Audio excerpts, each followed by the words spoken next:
السلام علیکم، میرا نام عبدالرحیم ہے۔ میں مختلف حدیث کی کتابوں سے مختلف ٹاپکس پہ ویڈیوز بنا رہا ہوں۔ تو امام حاکم کی جو مستدرک ہے، جو مجمع احادیث، اس میں سے کچھ ویڈیوز ہیں۔ اعوذ باللہ من الشیطان الرجیم، بسم اللہ الرحمن الرحیم۔ حدیث نمبر 42۔ حضرت ابو ہریرہ رضی اللہ تعالیٰ عنہ فرماتے ہیں کہ نبی اکرم صلی اللہ علیہ وسلم نے ارشاد فرمایا، اللہ تعالیٰ کے 99 اسماء گرامی ہے، جو ان کو یاد کرے گا وہ جنتی ہے۔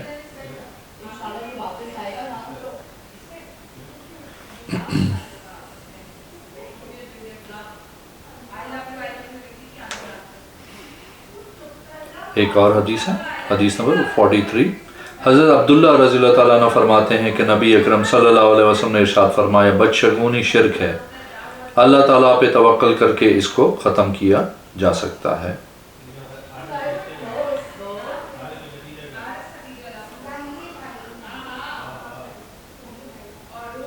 ایک اور حدیث ہے 44۔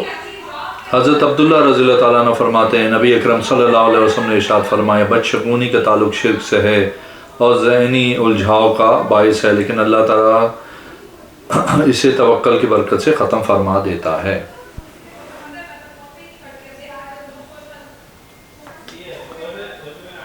ایک اور حدیث ہے، حدیث نمبر 45۔ حضرت ابن عمر رضی اللہ تعالیٰ عنہ فرماتے ہیں، نبی اکرم صلی اللہ علیہ وسلم نے ارشاد فرمایا، جس نے اللہ تعالیٰ کے سوا کسی اور کی قسم کھائی، اس نے کفر کیا۔ ایک اور حدیث ہے 46۔ حضرت عبداللہ بن عمر رضی اللہ تعالیٰ عنہ فرماتے ہیں، رسول اللہ صلی اللہ علیہ وسلم نے ارشاد فرمایا، جو قسم غیر اللہ کے نام سے کھائی جائے وہ شرک ہے۔ ایک اور حدیث ہے، حدیث نمبر 47۔ حضرت عتبہ بن مالک رضی اللہ تعالیٰ عنہ بیان کرتے ہیں، رسول اللہ صلی اللہ علیہ وسلم نے مجاہدین کا ایک لشکر روانہ کیا۔ لشکر نے جا کے حملہ کر دیا۔ جنگ کے دوران مخالف قبیلے کا ایک شخص میدان جنگ سے بھاگ نکلا۔ ایک مسلم مجاہد تلوار سونتے ہوئے اس کے تعاقب میں نکلا۔ جب یہ مجاہد جس مفرور کے سر پہ جا پہنچا تو اس نے کہا، میں مسلمان ہوں، لیکن مسلم مجاہد نے آؤ نہ تاؤ دیکھا، تلوار ماری اور اسے قتل کر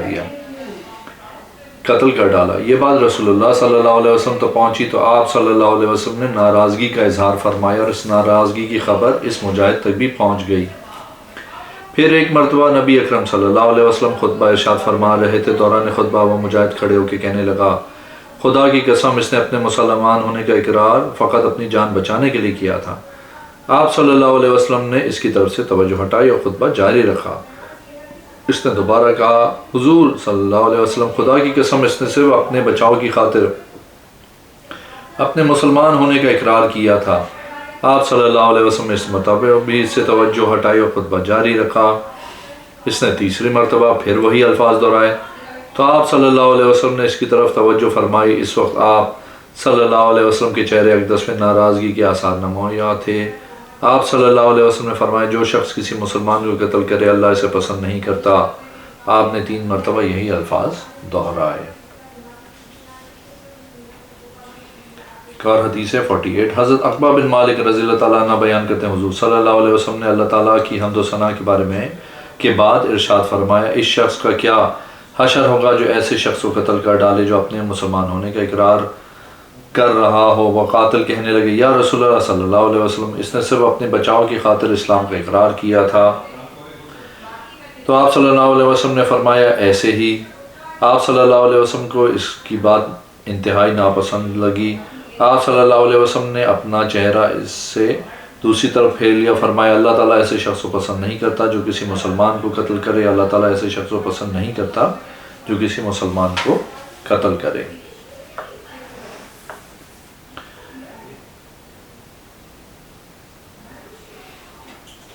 ایک اور حدیث ہے، حدیث نمبر 49۔ حضرت عائشہ رضی اللہ تعالیٰ عنہ بیان کرتی ہیں، رسول اللہ صلی اللہ علیہ وسلم نے ارشاد فرمایا، میں 3 چیزوں کے حق ہونے پہ قسم کھا سکتا ہوں۔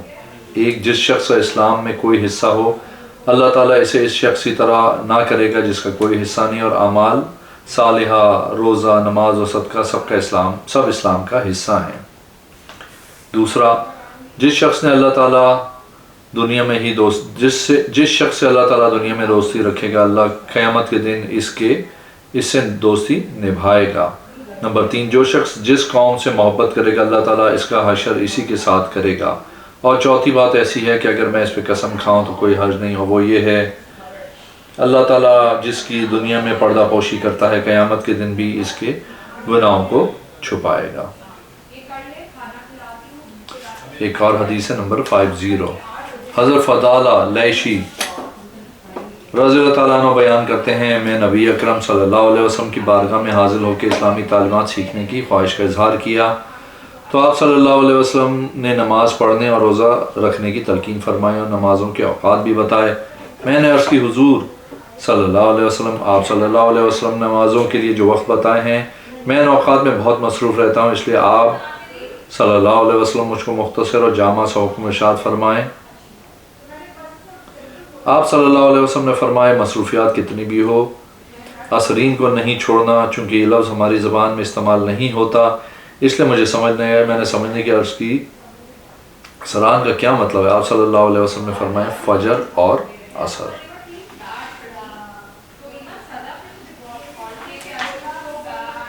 ایک اور حدیث ہے، حدیث نمبر 51، حضرت عبداللہ بن فضالہ رضی اللہ تعالیٰ عنہ اپنے والد کے حوالے سے بیان کرتے ہیں کہ مجھے رسول اللہ صلی اللہ علیہ وسلم نے جو تعلیمات دی ان میں سے یہ بھی تھا کہ نماز پنجگانہ پابندی سے ادا کروں۔ فضالہ کہتے ہیں میں نے عرض کی یہ اوقات تو میری مصروفیات کے ہیں، اس لیے مجھے کوئی ایسا جامع عمل بتا دیجئے جو میرے لیے کافی ہو۔ آپ صلی اللہ علیہ وسلم نے فرمایا عصرین کی حفاظت کر۔ فضالہ نے کہتے ہیں چونکہ عصرین ہماری زبان کا لفظ نہیں تھا اس لیے میں نے پوچھا حضور عصرین کا کیا مطلب ہے؟ آپ صلی اللہ علیہ وسلم نے فرمایا سورج کے طلوع اور غروب ہونے سے پہلے کی نمازیں۔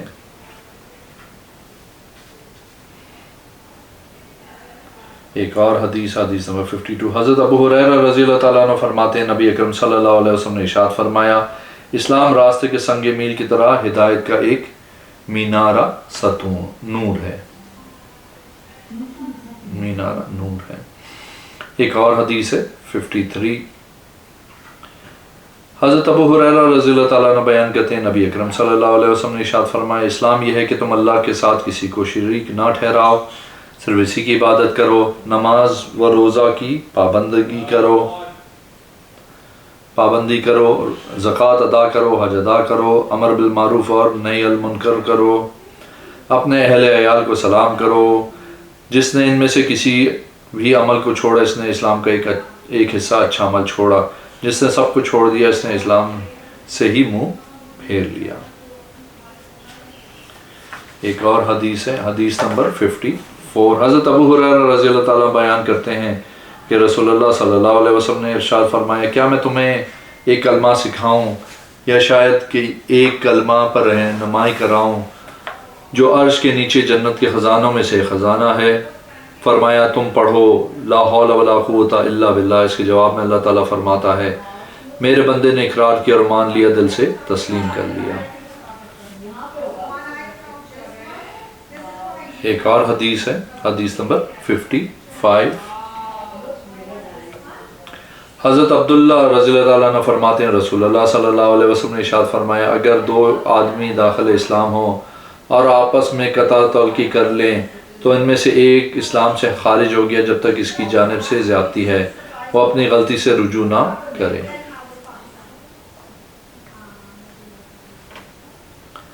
ایک اور حدیث ہے،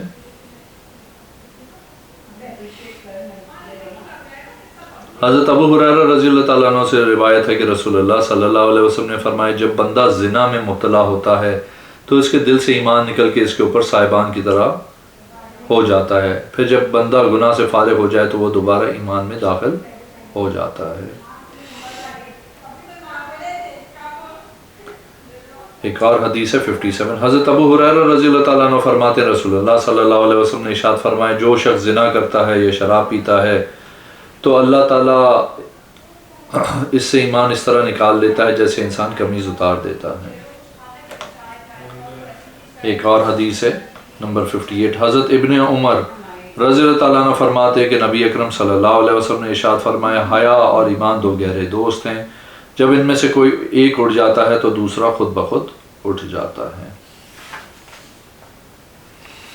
ایک اور حدیث ہے، حدیث نمبر 59۔ حضرت ابو ہریرہ رضی اللہ تعالیٰ عنہ فرماتے ہیں کہ رسول اللہ صلی اللہ علیہ وسلم نے ارشاد فرمایا، مومن محبت کرنے والا ہوتا ہے، جو شخص نہیں ہے اور وہ شخص اچھا نہیں ہے جو نہ خود محبت کرتا ہے نہ اسے کوئی محبت کرتا ہے۔ ایک اور حدیث ہے، حدیث نمبر 60۔ حضرت ابو ایوب انصاری رضی اللہ تعالیٰ عنہ فرماتے ہیں کہ رسول اللہ صلی اللہ علیہ وسلم نے ارشاد فرمایا، جو شخص صرف اللہ کی عبادت کرے، شرک سے بچتا رہے، نماز کی پابندگی کرے، زکوٰۃ ادا کرتا رہے، کبیرہ گناہوں سے بچتا رہے، وہ جنتی ہے۔ ایوب کہتے ہیں صحابہ کرام رضی اللہ تعالیٰ عنہ نے پوچھا، کائرین کون کون سے گناہ ہیں؟ کبائر کون کون سے گناہ ہیں؟ فرمایا، اللہ تعالیٰ کے ساتھ کسی کو شریک کرنا، میدان جنگ سے بھاگنا اور ناحق قتل کرنا۔ ایک اور حدیث ہے، حدیث نمبر 61۔ حضرت ہانی رضی اللہ تعالیٰ عنہ بیان کرتے ہیں، جب وہ رسول پاک صلی اللہ علیہ وسلم کی بارگاہ میں حاضر ہوئے تو دریافت کیا، یا رسول اللہ صلی اللہ علیہ وسلم، کون سا عمل ہے جو جنت میں جانے کا باعث بنتا ہے؟ فرمایا، اچھی گفتگو اور کھانا کھلانا۔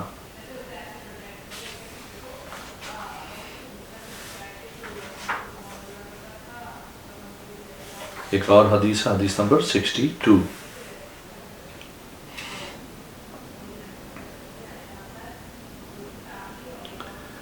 حضرت ہانی بن یزید رضی اللہ تعالیٰ عنہ بیان کرتے ہیں کہ وہ رسول اکرم صلی اللہ علیہ وسلم کی بارگاہ میں حاضر ہوئے، آپ کو پتہ چلا کہ میری کنیت ابو الحکم ہے۔ رسول اللہ صلی اللہ علیہ وسلم نے فرمایا، حکم تو اللہ ہے، تم نے اپنی کنیت ابو حکم کیوں رکھی ہے؟ شریک کہتے ہیں، میرے والد نے جواب دیا، ہمارے قبیلے میں جب لوگوں کا آپس میں کسی بات پہ جھگڑا ہو جاتا ہے تو میں فیصلہ کر دیتا ہوں، اس لیے مجھے لوگ ابو الحکم کہتے ہیں۔ آپ صلی اللہ علیہ وسلم نے فرمایا، تیری اولاد ہے؟ میں نے عرض کی، میرے 3 بیٹے شریح، عبداللہ اور مسلم ہیں رضی اللہ تعالیٰ عنہ۔ آپ صلی اللہ علیہ وسلم نے پوچھا، ان میں بڑا کون ہے؟ میں نے عرض کی، شریح۔ آپ صلی اللہ علیہ وسلم نے فرمایا، آج کے بعد تیری کنیت ابو شریح ہے۔ اس کے بعد آپ نے میرے لیے اور میری اولاد کے لیے دعا فرمائی، اور میری کتاب المعرفتہ کے اندر 3 مدرمین کے ذکر میں شریح بن ہانی کا بھی تذکرہ کیا، کیونکہ انہوں نے زمانہ جاہلیت بھی پایا ہے اور اسلام کا زمانہ بھی، لیکن رسول اللہ صلی اللہ علیہ وسلم کی زیارت نہ کر سکے، اس لیے ان کا شمار تابعین میں ہوتا ہے۔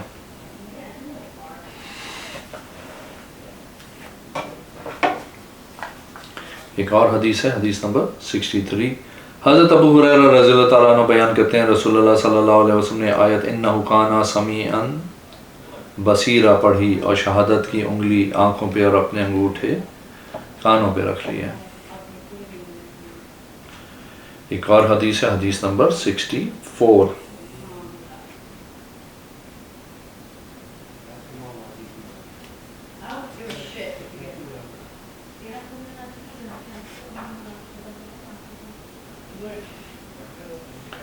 حضرت جابر بن عبداللہ رضی اللہ تعالیٰ عنہ فرماتے ہیں، رسول اللہ صلی اللہ علیہ وسلم نے ارشاد فرمایا، قیامت تک فتنہ دجال سے بڑا فتنہ نہ پیدا ہوا ہے نہ ہوگا۔ جو نبی بھی کسی قوم کی طرف آیا ہے، اس نے ان کو متنبع کیا ہے، اور میں بھی تمہیں وہی بات بتا رہا ہوں جو مجھ سے پہلے انبیاء بتاتے رہے ہیں۔